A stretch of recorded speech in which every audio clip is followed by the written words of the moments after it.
जी है, राजनीतिक विश्लेषक हमारे साथ हैं।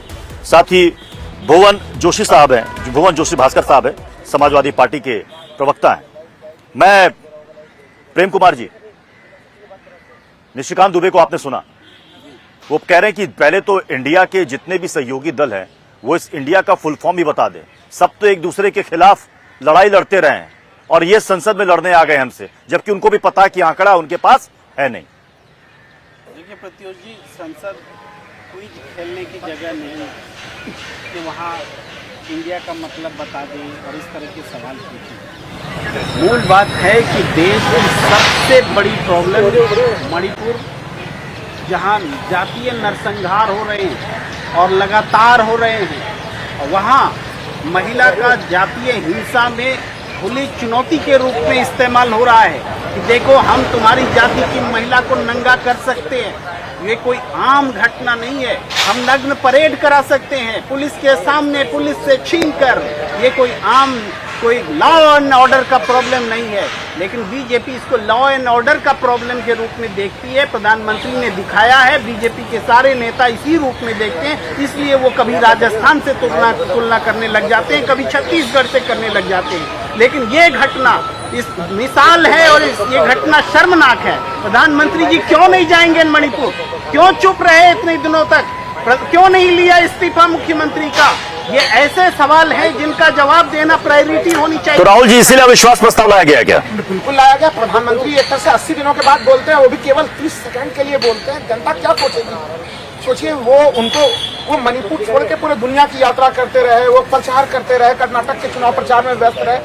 डबल इंजन की सरकार पूरी तरह से मणिपुर के मामले में विफल रही। हम 21वीं शताब्दी में न्यू इंडिया बनाने की बात करते हैं, लेकिन इस न्यू इंडिया में मणिपुर के 2 हिस्से हो गए। नागा एक तरह से कुकी मणिपुर हो गया और एक तरह से मैतेई मणिपुर हो गया। ये कैसे चलेगा 21वीं शताब्दी में? और जो दृश्य है, जो महिलाओं को लेकर हिंसा की बात आई, तमाम लोग अभी बीजेपी के प्रवक्ता से बात करेंगे, वो कहेंगे कि ऐसा ही इतिहास रहा है मणिपुर में। मैं बोल देता हूँ कि मणिपुर में चाहे आतंकवाद की जितनी भी घटना घटी हो, लेकिन कभी भी मणिपुर के इतिहास में महिलाओं के साथ इस प्रकार का व्यवहार नहीं हुआ। उन्हें कम से कम अपने लिए ढाल कभी नहीं बनाया गया है। ये सीधे सीधे एक तरह से आप मणिपुर के मसले को उठाते हैं, बीजेपी आपको राजस्थान पर आईना दिखाती है। देखिए, दोनों में तुलना ही कहीं से पड़ती सही नहीं है। देखिए, इसलिए तो सुप्रीम कोर्ट में यही दलील ये लोग देने जा रहे थे। आप सोच के देखिए कि 6500 FIR दर्ज हुए हैं और जब शुरुआती देखिए मैं माफी के साथ आपको रोकना चाहूंगा। मणिपुर में जो कुछ भी हुआ उसकी जितनी भी निंदा की जाए वो कम है। इंसानियत को शर्मसार करने वाली घटना थी। लेकिन जहां तक बेटियों और महिलाओं और माओ की बात आती है ना, तो वो असम हो, मणिपुर हो या राजस्थान हो या बिहार हो, यूपी हो, सबकी इज्जत बराबर होती है। इसलिए ये मत कहिए कि मणिपुर में और राजस्थान में अलग अलग है। मैं तो बार मैं कह रहा हूँ कि भाई आपको राजस्थान की चिंता आज क्यों आई? भाई आप कहाँ सोए हुए थे? अगर भारतीय जनता पार्टी को राजस्थान की चिंता ये ठीक है, आपने पॉइंट उठाया। राहुल त्रिवेदी जी, इन्होंने कहा कि राजस्थान की चिंता आपको आज क्यों आई? राजस्थान का आंकड़ा एनसीआरबी का तो पुराना आंकड़ा है कि महिलाओं के खिलाफ सबसे ज्यादा आपराधिक मामले राजस्थान में उसमें अव्वल है। और जब आप मणिपुर की घटना हो गई, आप घिर गए, तब आप राजस्थान पर आईना दिखा रहे हैं कांग्रेस के। उतने दिन से आईना जेब में था। हम आईना दिखाने की बात ही नहीं कर रहे हैं, हम तो पूरे देश की बात कर रहे हैं। सिर्फ राजस्थान ही क्यों, छत्तीसगढ़ क्यों नहीं, झारखंड क्यों नहीं, पश्चिम बंगाल क्यों नहीं? मणिपुर में जो महिला के साथ हुआ वो बहुत ही जघन्य हुआ। और प्रधानमंत्री जी ने यही संसद का जो सत्र स्टार्ट हुआ था, पहले दिन ही उन्होंने कहा कि इससे पूरा देश शर्मसार है, हम भी शर्मसार हैं और दोषियों को बख्शा नहीं जाएगा। वहां पर हमारे गृह मंत्री जाते हैं, घटना के जैसे ही मणिपुर में अप्रैल में मामला शुरू होता है, वहां पर दो समुदायों के बीच क्लैश शुरू होता है, उससे कुछ दिनों के बाद ही जाते हैं, 4 दिन रहते हैं और ये कहते हैं कि लॉ एंड ऑर्डर का मामला नहीं है। आखिर किसका मामला है ये? वहां पर अगर वहां पर क्लैश हो रहा है, संघर्ष हो रहा है, तो किसका मामला है? ये पूरी तरह से लॉ एंड ऑर्डर का मामला है। हमारे गृह मंत्री जाते हैं, हमारे गृह राज्य मंत्री जाते हैं और वहां जाकर वहां की स्थिति को समझने की, वहां की स्थिति को नियंत्रण में करने का प्रयास करते हैं। लेकिन फर्क पड़ा क्या? लेकिन बिल्कुल कोई फर्क पड़ा, बहुत ही ज्यादा फर्क पड़ा है। वहां पर स्थिति जो आज से 1 महीना 2 महीना पहले जो भयावह स्थिति थी, वो स्थिति आज की तारीख में नहीं है। फिर मैं कहना चाहता हूँ, लेकिन अगर 13 साल की बच्ची के साथ अगर बलात्कार हो जाता है, उसे जला दिया जाता है, क्या वो जघन्य अपराध नहीं है? उसकी चिंता नहीं है क्या? एक बीजेपी के एक कार्यकर्ता को पश्चिम बंगाल में उसे दंगा कर दिया जाता है, क्या वो जघन्य नहीं है? उसकी इज्जत नहीं है? 2 आदिवासी महिलाओं को सड़कों पर दौड़ाया जाता है, उसे कुछ और बताकर और उसे नंगा कर दिया जाता है, क्या वो जघन्य नहीं है?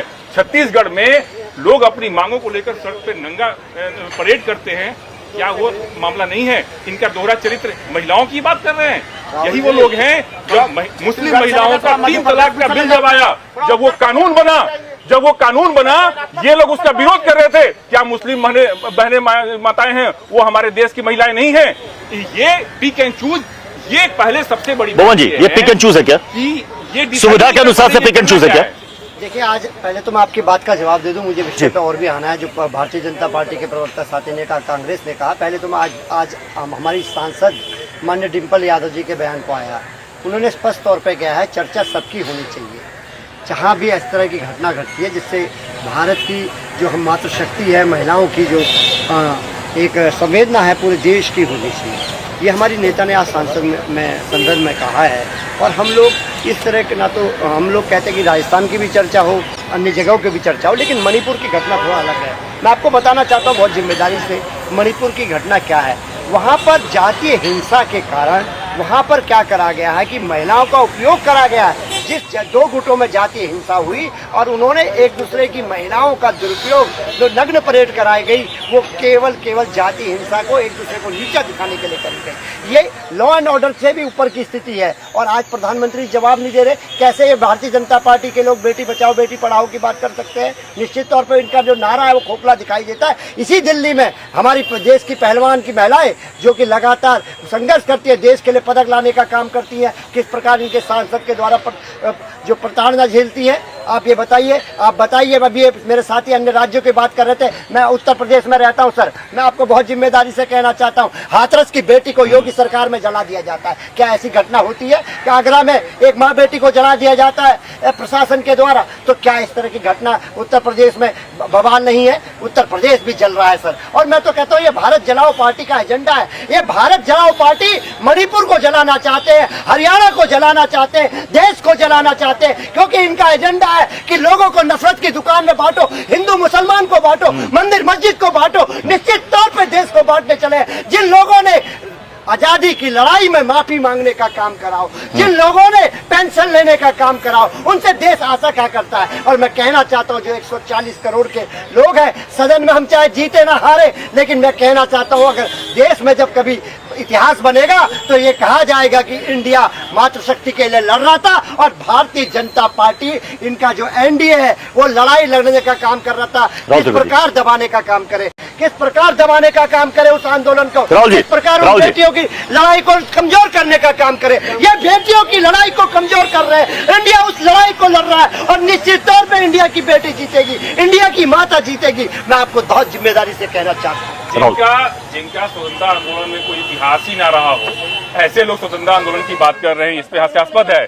पहली चीज, पहली बात। दूसरी बात, एक मिनट शांत रहिए, मैंने आपके बात में नहीं बोला था, आप शांत रहिए पहले मुझे बोलने दीजिए। गृहमंत्री जी ने कल ये समाजवादी पार्टी के वही नेता बोल रहे हैं जिनके नेता स्वर्गीय मुलायम सिंह रेपिस्टों को कहते थे, बलात्कारियों को कहते थे कि ये लड़के हैं, लड़कों से गलती हो जाती है। ये उस पार्टी के लोग हैं। जब बहन मायावती की मुख्यमंत्री होती है तो सर्किट हाउस में जाकर उनके इज्जत को तार तार करने का कोशिश करते हैं। ये वही लोग हैं जो मुरादाबाद से लेकर और मुजफ्फरनगर तक उसकी सदस्यता चली गई। देश को झूठ बोलना बंद करिए, देश को झूठ बोलने वाले लोग हैं। एमएलए आपकी सजा चाहता है, खतौली में आपका एमएलए चला गया। देश देख पा रहा किस प्रकार आप झूठ बोलने का काम कर रहे हैं, बरगलाने का काम कर रहे हैं। दंगा पूरा मुजफ्फरनगर का आपकी साजिश थी, क्योंकि हिंदू मुस्लिम हो जाए, मंदिर मस्जिद हो जाए, यही तो आप चाहते हैं। कैसी देश को बांटना चाहते हैं आप? ये देश को बांटो और राज करो। यही अंग्रेजों के माफीवीर है, यही लोग हैं जो कहना चाहते हैं, जो करना चाहते हैं, डिवाइड एंड रूल की पॉलिसी लाना चाहते हैं। आज कल देखिए, पूरा देश देख रहा था, गृह मंत्री जी सदन में जब देश में महिलाओं का मुद्दा चल रहा है, इस दिल्ली का मुद्दा चल रहा है, तो गृह मंत्री जी इनू इनू कह रहे हैं। क्या देश ने गृह मंत्री इनू इनू के लिए खेला है? बनाया किसने बनाया इनको? ये देश की गरिमा भूलने वाले लोग हैं। आज गृह मंत्री पर देश हंस रहा है। आप देश में आग लगी। प्रेम कुमार जी, एक सेकंड। इस अविश्वास प्रस्ताव का होगा क्या? इस अविश्वास प्रस्ताव का होगा क्या? ये पूरे देश को पता है। हम जरूर सदन के बाहर, संसद के बाहर यहां चर्चा कर रहे हैं, लेकिन आंकड़ों के लिहाज से इंडिया बहुत पीछे है। ये विपक्षी गठबंधन बहुत पीछे है। तो आप एक हारी हुई बाजी खेल रहे हैं क्या प्रेम कुमार जी? देखिए प्रत्युष जी, इस देश में ये 28वां अविश्वास प्रस्ताव है। अब तक 3 अविश्वास प्रस्ताव केवल पेश हुए हैं और वो सब गैर कांग्रेसी शासन के खिलाफ सक्सेसफुल रहे हैं। आज तक कांग्रेस के शासन के खिलाफ कोई अविश्वास प्रस्ताव पास नहीं हुआ, ये एक फैक्ट है।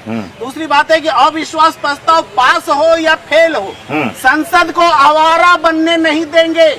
ये विपक्ष का प्रण है। संसद को आवारा कौन बना रहा है? जिम्मेदार बनाना होगा। आवारा कौन बना रहा है? जवाब देना पड़ेगा कि मणिपुर पर आप चुप नहीं रह सकते।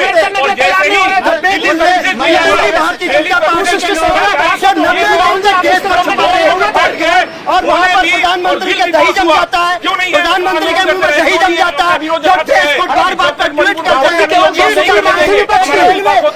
वो ज्यादा नहीं माना, प्रधानमंत्री खुद करते हैं। प्रधानमंत्री का प्रधानमंत्री के चावल जवाबदेही से बच नहीं सकते।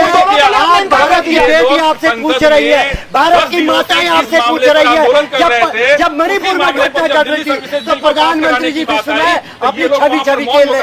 ऐसे विश्वगुरु बनेगा क्या देश? ऐसे विश्वगुरु बनेगा क्या देश? तो इसके लिए तो आपको स्वागत करना चाहिए विपक्ष का। विपक्ष ने सहयोग किया, आप उसके लिए भी विपक्ष की आलोचना कर रहे हैं। बिल्कुल, आज अगर अविश्वास प्रस्ताव क्यों मणिपुर के मामले पर लाना पड़ा, इसका तो जवाब दीजिए। आपको क्या दिक्कत थी? आप प्रधानमंत्री जी का बयान है, गृह मंत्री जी का बात पे कौन भरोसा कर रहा है? आप कह रहे गृह मंत्री जी मणिपुर चले गए थे, गृह मंत्री जी मणिपुर गए थे, गृह मंत्री जी ने मणिपुर जाके क्या कह दिया? उन्होंने कहा स्थिति सामान्य है, आपकी स्थिति सामान्य थी। अरे 6,500 में से केवल 11 लोगों की गिरफ्तारी की थी। तब तक आप लोग विरोध करते रहे। मेरी बात विरोध करने का कोई मतलब नहीं है। कंप्लीट कीजिए, उसके पहले 4 बिल कंप्लीट कीजिए। थोड़ा शांत हो जाइए, सुन लीजिए। इसे यार आवाज क्लियर नहीं आ रही है। देखिए, एक बात क्लियर करना बहुत जरूरी है, जिस पर बार बार चर्चा होती है। सही और गलत यहीं पर है कि मणिपुर की घटना अगर लॉ एंड ऑर्डर का प्रॉब्लम है तो फिर छत्तीसगढ़ में, मध्य प्रदेश में या राजस्थान में जिन जगहों पर नाम लेते हैं वहां क्यों नहीं धारा 356 लगा? क्यों नहीं वहां पर भी सेना तैनात की गई? कारण साफ है कि मणिपुर की घटना में हर 28 व्यक्ति पर एक सेना का जवान तैनात है। वहां हालात बद से बदतर है, नरसंहार हो रहा है, और आप कहते हैं कि मणिपुर की घटना और दूसरी घटनाएं समान है। ये क्या केवल महिला की इज्जत का प्रश्न नहीं है, ये पूरे मणिपुर को देश में धू धू करके जलाया जा रहा है। बहुसंख्यक